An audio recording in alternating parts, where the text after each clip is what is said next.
Toi aussi, tu es parent et tu rêves de vivre de ta passion et de te lancer d'abord comme indépendant complémentaire pour bien stabiliser ta situation et t'assurer après de pouvoir en vivre pleinement. Aujourd'hui, je vais te partager les 8 raisons principales qui bloquent les parents à se lancer comme indépendant complémentaire. Alors ces 8 raisons principales, je les ai identifiées en travaillant moi-même sur mon projet et évidemment dans mes accompagnements avec d'autres personnes qui sont dans la même situation que moi. Alors après cette vidéo, y a une bonne nouvelle, c'est-à-dire que tu vas pouvoir comprendre comment elle fonctionne et donc ne pas reproduire ces erreurs, ces blocages et donc pouvoir les dépasser et passer à l'action plus facilement. Alors la première raison, c'est le fait de ne pas le vouloir suffisamment, de se lancer, de vivre de cette activité.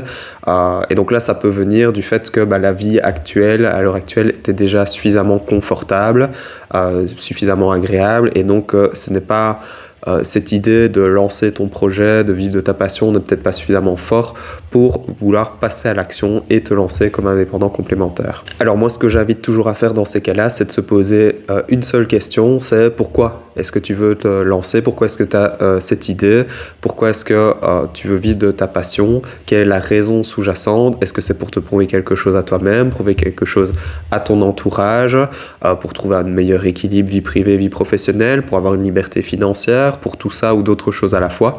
Vraiment, pose-toi cette question du pourquoi, c'est vraiment essentiel pour savoir si au final cette idée de projet, cette idée de passion dans laquelle tu veux t'épanouir, si cette idée est suffisamment forte pour la développer ou s'il vaut mieux la laisser de côté. Alors la deuxième raison, c'est le fait de ne pas y croire vraiment.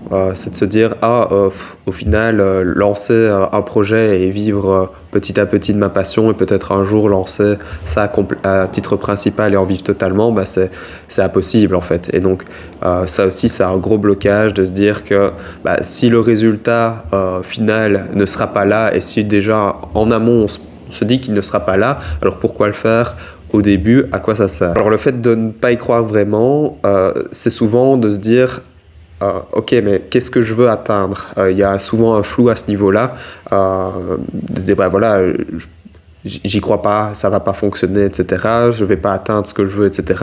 Mais souvent, on ne se pose pas suffisamment la question de ce qu'on veut atteindre. C'est quoi ce que tu veux atteindre en termes de bonheur, en termes de succès? Donc le bonheur, ça peut être, comme je l'ai dit, trouver un meilleur équilibre avec ta vie privée et vie professionnelle, c'est-à-dire peut-être travailler moins ou travailler à un autre endroit géographique ou travailler de manière différente, tout seul dans ton coin, en collaboration avec d'autres gens, etc. Et aussi définir le succès. Donc c'est quoi le succès que tu attends de ce projet? Donc ça peut être un succès financier, donc dire combien est-ce que tu veux te rémunérer tous les mois, un succès au niveau de ta liberté, quelle est-elle? Est-ce que c'est avoir plus de temps pour te balader ou est-ce qu'à contrario c'est avoir plus de temps pour travailler tout seul dans ton coin sur tes projets, etc. Et donc l'idée c'est vraiment de se dire c'est quoi cet objectif que tu souhaites atteindre? C'est quoi cet objectif que tu vises en fait? Alors la troisième raison, c'est le fait de se déresponsabiliser. Et oui, ça nous arrive à tous, c'est pas grave, mais en prendre conscience, c'est déjà une bonne chose, c'est de se dire j'ai pas le temps, j'ai pas l'énergie, c'est pas le bon moment, etc., etc.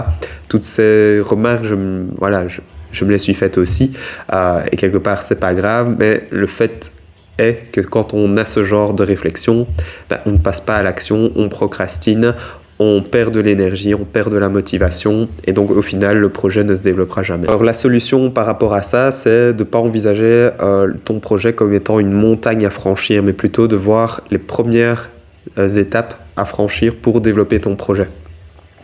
Donc ça peut être mettre tes premières idées sur papier ou sur format digital si tu as plus simple.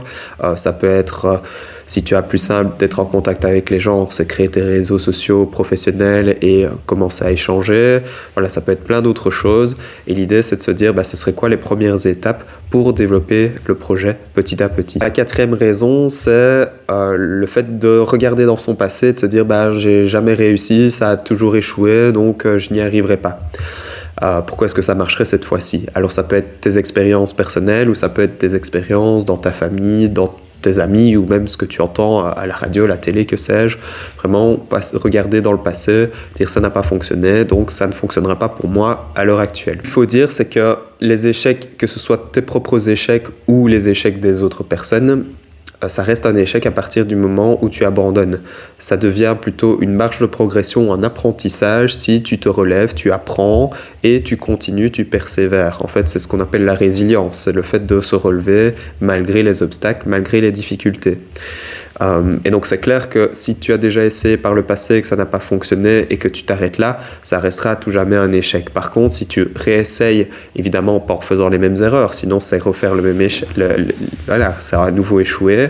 Mais si tu te relèves, que tu apprends de tes erreurs et que tu modifies en conséquence, alors là, tu es plus dans une courbe d'apprentissage. Et donc c'est vraiment changer de paradigme à ce moment-là que je t'invite à faire. C'est pas de se dire, j'ai échoué 10 fois, mais qui te dit que la 11e fois ne sera pas la bonne, vu que tu as appris ces 10 dernières fois et pas que tu as échoué ces 10 dernières fois. La 5e raison, c'est sous-estimer l'urgence de lancer son projet. Et quelque part de se dire, oui, j'ai le temps, donc c'est un peu de procrastiner, c'est de se dire, oui, ça va aller, je le ferai demain, je commencerai la semaine prochaine, et au final, ne jamais le faire. Là, il y a une réponse très simple, un peu choc, mais aussi très comique, c'est plutôt de se dire, le meilleur moment pour te lancer, c'était hier, le second meilleur moment pour te lancer, c'est aujourd'hui. Voilà, il faut y aller, il ne faut pas attendre que tout soit parfait, tout ne sera jamais de toute façon parfait. L'important, c'est de passer à l'action et de faire des petites actions au quotidien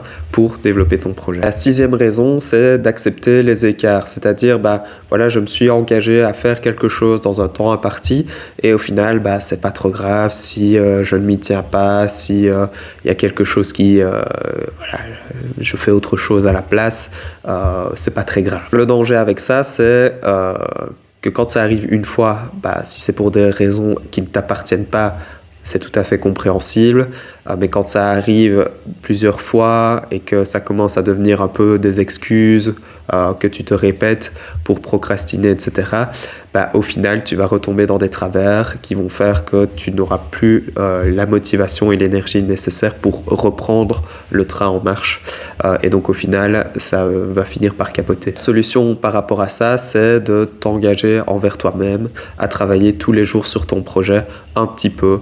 Pas forcément des heures, pas forcément faire plein de choses, mais travailler tous les jours un petit peu sur ton projet. La dernière raison, c'est de prendre des décisions qui manquent de sens pour toi. À l'heure actuelle, tu as peut-être une idée de ce que tu veux faire, mais évidemment, entre aujourd'hui et le moment où tu vas vraiment faire ce que tu veux faire, il y a un monde qui sépare les deux. Et l'idée, c'est de se dire, ok, je vais tester des choses et c'est partir un petit peu dans tous les sens et te balader au gré du vent qui risque de t'arriver si tu fonctionnes comme ça. L'idée, c'est vraiment donc la solution par rapport à ça, c'est vraiment de se dire, ok, c'est quoi les premières étapes, c'est quoi, quel petit objectif est-ce que je me fixe dans un laps de temps relativement court pour vraiment avoir une sensation d'avancer dans la bonne direction. Et donc voilà, tu as les principaux blocages quand une personne veut se lancer comme indépendant. Donc maintenant que tu les connais, tu peux les surmonter encore plus facilement qu'une personne qui n'en a pas conscience. Si tu veux aller plus loin, j'ai créé une mini-formation qui parle de ça, mais d'autres choses aussi. C'est une mini-formation gratuite.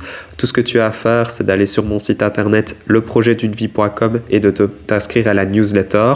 En échange, tu recevras cette formation gratuitement. Donc n'hésite pas à me signaler aussi si cette vidéo t'a plu en commentant et en mettant un petit j'aime.